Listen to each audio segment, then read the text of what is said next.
예레미야는 구약성경 39권 중 한 권입니다. 이 책을 기록한 선지자의 이름을 그대로 따르는데요. 선지자란 하나님으로부터 계시를 받아 하나님의 뜻과 섭리를 전하는 대언자를 말합니다. 그러니 이 책에 담긴 하나님의 뜻과 섭리란 유다 왕국을 향한 하나님의 심판과 그 이후에 있을 회복이 되겠습니다. 예레미야는 주전 627년에서 580년경에 기록되었을 것으로 보이는데요. 예레미야를 이해하려면 당시의 시대적 배경을 알아야 합니다. 지리적으로 유다 왕국은 패권을 다투던 강대국들 사이에 위치했습니다. 신흥 강대국 바벨론은 아수르를 멸망시키고 남쪽의 애굽까지 차지하려고 했죠. 그러니 유다로서는 신흥 강대국인 바벨론과 기존의 강대국 애굽 사이에서 누구 편에 서야 할지 고민할 수밖에 없었습니다. 그런데 이것부터가 잘못이었습니다. 하나님을 향한 믿음과 순종이 아니라 외세를 의지함으로 위기를 돌파하려 했던 건 잘못이었죠. 특히 유다왕 여호야김은 애굽의 편에서는 친애굽 정책을 폈습니다. 애굽이 자기들을 지켜줄 거라 생각했죠. 하나님께서는 유다가 하나님 대신 강대국을 의지하는 것에 분노하십니다. 유다가 하나님 대신 의지했던 힘들은 그들에게 처절한 실망과 낙담으로 돌아왔습니다. 애굽은 구원의 동아줄이 되지 못했습니다. 바벨론에게 처절하게 패배하고 말죠. 위기에 직면했을 때 유다는 다른 나라와 동맹을 맺어 위기를 헤쳐나가려 했습니다. 하지만 바벨론이 유다를 침공하자 함께 싸워준 동맹국은 없었죠. 여기서 우리는 한 인물을 살펴볼 필요가 있습니다. 바로 시드기야 왕인데요. 그는 바벨론에게 항복하라는 예레미야의 말을 끈질기게 거부합니다. 예레미야의 말이 진실이라는 걸 알면서도 말이죠. 하나님 말씀대로 한다면 왕에서 포로 신분으로 전락해버리는 게 두려웠습니다. 백성들에게 조롱당할 자신의 신세를 생각해보니 도저히 내키지 않았던 겁니다. 게다가요, 바벨론과 맞서 싸우려는 신하들의 눈치도 봤죠. 백성들의 시선, 신하들의 시선을 두려워했던 겁니다. 하나님을 전적으로 신뢰하지 못한 거죠. 두려움은 시드기야의 마음을 지배했고요. 순종할 엄두를 내지 못하게 했습니다. 시드기야에게는 하나님 말씀을 전적으로 의지할 믿음이 없었습니다. 하나님을 의지하지 않았던 시드기야에게는 말씀대로 순종할 의지도 없었습니다. 여기에 예레미야서의 첫 번째 키워드가 있습니다.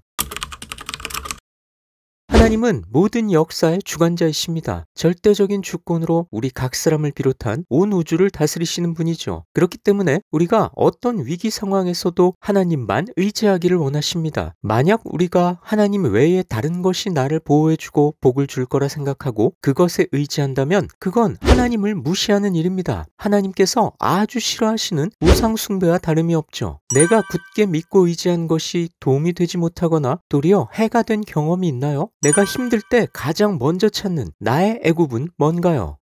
마침내 바벨론은 갈그미스 전투에서 애굽 군대를 대파하고 이 지역의 패권을 차지하게 됩니다. 바벨론은 승리의 여세를 몰아 유다까지 침공합니다. 많은 백성들을 포로로 잡아가는데요. 우리가 잘 아는 다니엘이나 에스겔 선지자도 이때 바벨론의 포로로 끌려가게 됩니다. 바벨론은 자신을 섬길 유다 왕을 선택해서 세웁니다. 맏다니아라는 자인데요. 그 이름도 시드기야로 바꿔버리죠. 분봉왕으로 임명된 시드기야는 바벨론의 기대와 다르게 반바벨론 정책을 추진합니다. 주변 국가들과 반바벨론 동맹을 맺기도 하죠. 바벨론은 다시 유다를 침공합니다. 시드기야의 눈을 멀게 하고 사슬에 묶어 바벨론으로 끌고 가죠. 주전 586년 바벨론 군대가 예루살렘을 함락하면서 유다는 완전히 멸망하게 됩니다. 바로 이 기간에 예레미야가 선지자로서 활동한 겁니다. 예레미야가 선포한 예언 중 주된 메시지는 바벨론에게 항복하라는 것이었습니다. 그 이유는 바벨론이 바로 타락한 유다 백성을 심판하고자 하나님께서 사용하시는 도구였기 때문이죠. 유다 사회는 전반적으로 타락해 있었습니다. 죄악에 물들었죠. 하나님만 예배하라고 지은 성전에 우상들을 갖다 놓을 정도였습니다. 산골짜기에 산당을 지어놓고 바알신을 섬겼는데요. 바알신에게 제물로 바치겠다면서 자기 자식을 불태우는 끔찍한 일을 저지르기도 했습니다. 하나님께서는 그런 유다를 계속해서 가르치려고 하셨습니다. 바른 길로 이끌려고 하셨습니다. 하지만 유다는 하나님 말씀을 들으려고 하지 않았죠. 그런 유다를 향해서 하나님은 이렇게 말씀하십니다. 그들은 나를 바라보지 않고 도리어 내게서 등을 돌렸다. 하나님께서는 유다를 그냥 내버려 두지 않으십니다. 유다를 심판하셔서 그들이 죄를 깨닫고 돌아오기를 바라십니다. 그래서 바벨론이라는 나라를 도구로 사용하십니다. 바벨론에게 순순히 항복하는 게 하나님 뜻에 순종하는 거였죠. 유다는 심판을 피해 갈 수 없었습니다. 타락한 유다가 다시 하나님 백성으로 회복하기 위한 조건이 바로 심판이기 때문입니다. 여기에 예레미야서의 두 번째 키워드가 있습니다. 하나님께서 바벨론을 통해 유다를 심판하시는 건 유다를 멸망시키려는 게 목적이 아니었습니다. 썩은 살을 도려내듯이 유다 백성들에게서 죄를 제거하려는 것이었죠. 유다가 바벨론에게 항복하는 건 자신들의 죄악을 인정하는 것이었습니다. 그 과정을 거쳐야만 유다는 하나님께서 주시는 회복을 누릴 수 있었던 겁니다. 우리도 마찬가지입니다. 우리 모두는 하나님의 은혜가 필요한 죄인입니다. 우리가 죄인이라는 걸 시인할 때 용서해 주시고 회복하시는 하나님의 은혜를 경험할 수 있습니다. 하나님은 내 죄악을 방치하지 않으십니다. 성경에 기록된 말씀이나 누군가의 조언 혹은 어떤 상황을 통해서 우리가 죄를 깨닫고 회개하게 하시죠. 유다가 바벨론을 통해서 하나님의 징계를 받듯이 우리는 어려움 속에서 우리의 잘못된 삶을 깨닫게 됩니다. 그 깨달음이 바로 구원의 길에 들어서는 첫 번째 과정이라고 할 수 있겠죠. 여러분은 어떤가요? 스스로 죄인임을 인정하기 어렵다면 그 이유는 뭘까요? 내 죄를 깨닫게 하시려고 하나님이 어려움을 주셨는데 그때마다 다른 도피처를 찾지는 않나요? 그런데 우리가 생각해 볼 것이 있습니다. 바벨론에게 순순히 항복하라. 이것이 선지자 예레미야가 유다 사람들에게 외친 바였죠. 이 말을 유다 사람들이 좋아했을까요? 그럴 리가 없죠. 왜냐하면 유다 사람들한테는 하나님이 선택하신 백성이라는 자긍심이 가득했습니다. 그러니 하나님을 모르는 이방민족 바벨론한테 굽신거리기 싫었죠. 게다가요, 자신들은 하나님이 끝까지 지켜주셔서 절대 망하지 않을 거라는 근거 없는 낙관에 사로잡혀 있었습니다. 그런 유다 백성들에게 멸망할 거라는 예레미야의 외침은 받아들이기 힘들었습니다. 듣기 싫어하는 말을 하는 예레미야는 눈엣 가시와도 같았죠. 그러니 고초를 겪습니다. 시드기야 왕의 명령으로 체포됩니다. 구타를 당하고 옥에 갇히기도 하죠. 구덩이에 던져지기도 합니다. 자, 여기에 예레미야서의 세 번째 키워드가 있습니다.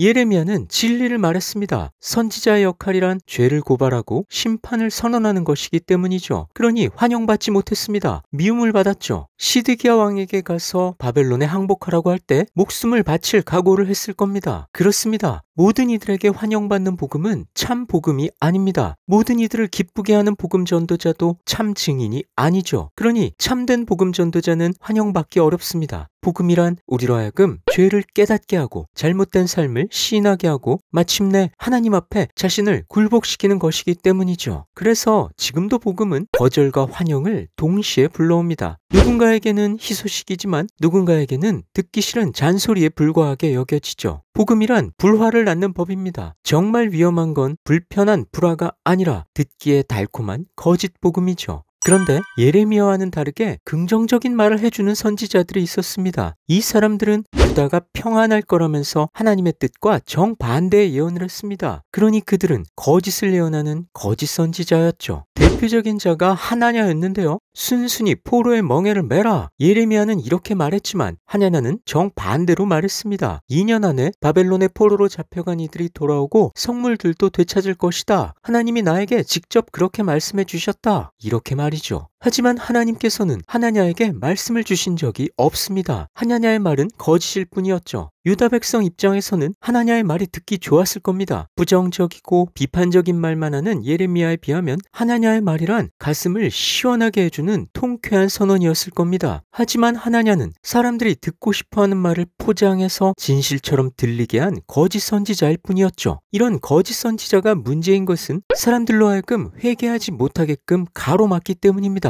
하나님의 뜻이란 유다가 바벨론에게 완전히 항복해서 가장 낮은 자리에서 회개하는 것이었으니까요. 하나님께서는 거짓 선지자 하나냐를 심판하십니다. 하나냐 외에도 아합, 시드기야, 스마야라는 거짓 선지자들이 있었는데요. 하나님께서는 그들도 마찬가지로 심판하십니다. 자, 여기에 예레미야서의 네 번째 키워드가 있습니다.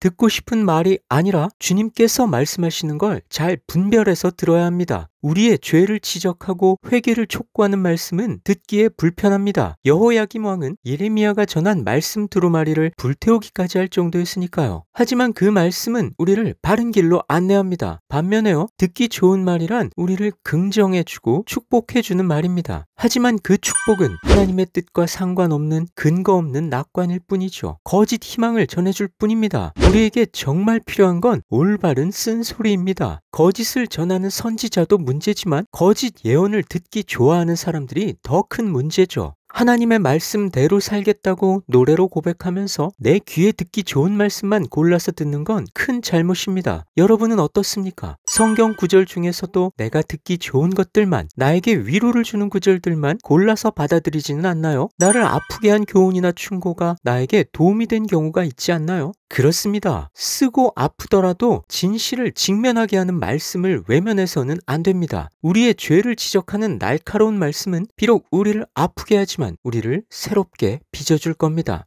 그런데요, 시드기야 왕도 잠시 하나님을 찾기는 합니다. 시드기야는 줄곧 예레미야의 말을 무시했었는데요. 그러다가 바벨론 왕이 쳐들어와서 예루살렘을 포위하자 예레미야에게 기도를 요청합니다. 하지만요, 그렇다고 시드기야가 하나님 말씀에 순종할 생각을 품은 건 아니었습니다. 시드기야는 여전히 바벨론에게 항복할 마음이 없었고요. 그저 자기 뜻대로 이루어지도록 하나님께 빌어달라고 예레미야에게 요청한 것뿐이었죠. 하나님의 뜻대로 이루어지기를 구하는 게 아니라 자기 뜻을 관철시키겠다고 덤벼든 겁니다. 하지만 하나님께서는 단호하게 말씀하시죠. 바벨론 군대가 예루살렘을 함락할 것이다. 시드기야는 바벨론 군대가 돌아가기를 기대했지만 하나님의 기대는 이스라엘이 하나님께로 돌아오는 것이었습니다. 하나님의 기대와 달랐으니 시드기야의 기도는 당연히 거절당하죠. 여기에 예레미야서의 5번째 키워드가 있습니다.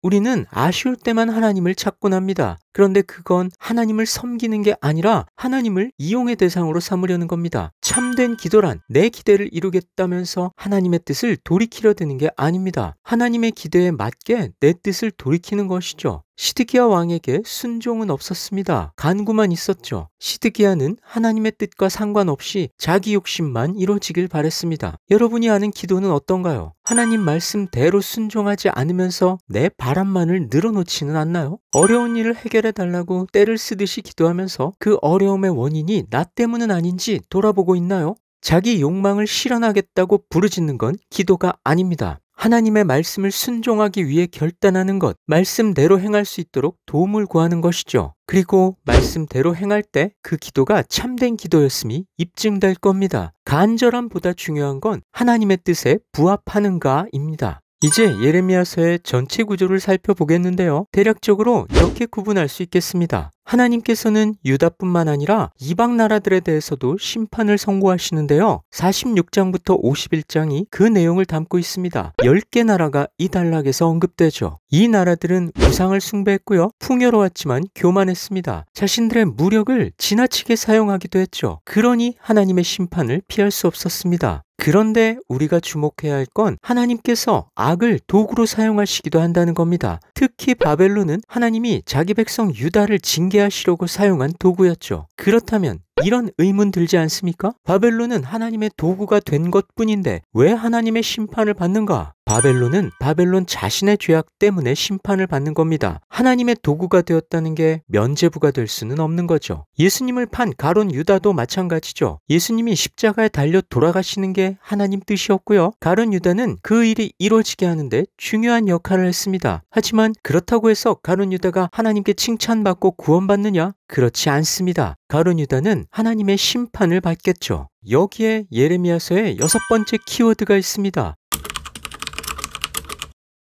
우리는 하나님께서 쓰시는 도구가 되어야 하는데요. 선한 일에 쓰임 받아야 합니다. 바벨론처럼 가룟 유다처럼 비극적인 일에 도구가 돼서는 안 되죠. 그렇게 쓰임 받는 건 하나님 앞에 아무런 칭찬을 듣지 못할 뿐 아니라 오히려 심판의 대상이 될 뿐입니다. 바벨론도 가룟 유다도 하나님께서 조종하셨으니 나는 잘못이 없다, 이렇게 말할 수는 없죠. 자기 선택에 대해서 스스로 책임을 져야 하는 겁니다. 자, 그럼 우리는 어떤 일에 쓰임 받아야 할까요? 복음을 전하는 일에 도구로 쓰여야 합니다. 내가 직접 복음의 전령이 돼서 하나님께서 전하라고 우리에게 주신 말씀을 들고 가서 전하는 예레미야처럼 더하거나 빼지 않고 그대로 전하는 복음의 전달자가 되어야 합니다. 그렇게 쓰임 받아야죠. 장래에 어떤 사람이 되고 싶습니까? 여러 가지 희망을 갖고 있을 텐데요. 내가 품고 있는 일이 하나님께 직접적으로 영광이 되는지 자문해 보기 바랍니다. 내가 무엇을 선택하든 하나님께서 나를 사용하실 거다? 과연 그럴까요? 바벨론도 가론 유다도 악한 일에 사용되었습니다. 그런데요, 그들은 그들 자신의 선택에 따라 쓰임 받았습니다. 그리고 그 선택에 따른 책임은 오롯이 그들이 져야 했죠. 마지막으로 예레미야서에 담긴 한 가지 에피소드를 살펴보겠습니다. 하나님께서 예레미야에게 밭을 사라고 명하십니다. 아니, 나라가 망하게 됐는데 밭을 사라니요? 곧 빼앗길 땅을 굳이 구입해 놓으라니 납득할 수 없는 명령이었습니다. 하지만 예레미야는 하나님의 말씀대로 땅을 삽니다. 나라가 망하는 판에 밭을 사라고 명령하신 건 유다가 회복될 거라는 하나님의 약속을 보여주는 일이었습니다. 정상적으로 땅을 매매하게 되는 날이 곧 올 거라는 회복의 약속이었죠. 예레미야는 하나님의 약속을 믿었기에 나라가 망하기 직전에도 땅을 산 겁니다. 자, 여기에 예레미야서의 7번째 키워드가 있습니다. 믿음이란 순종입니다. 보이지는 않지만 이루어질 것을 믿고 말씀대로 행하는 것, 그것이 순종이죠. 하나님을 믿으며 말씀을 따라 살아가는 삶이란 세상 사람들의 비웃음을 삽니다. 하지만요, 믿음이란 믿고 싶은 것, 보이는 걸 믿는 게 아니라 말씀을 믿는 겁니다. 그리고 말씀대로 행하는 것이죠.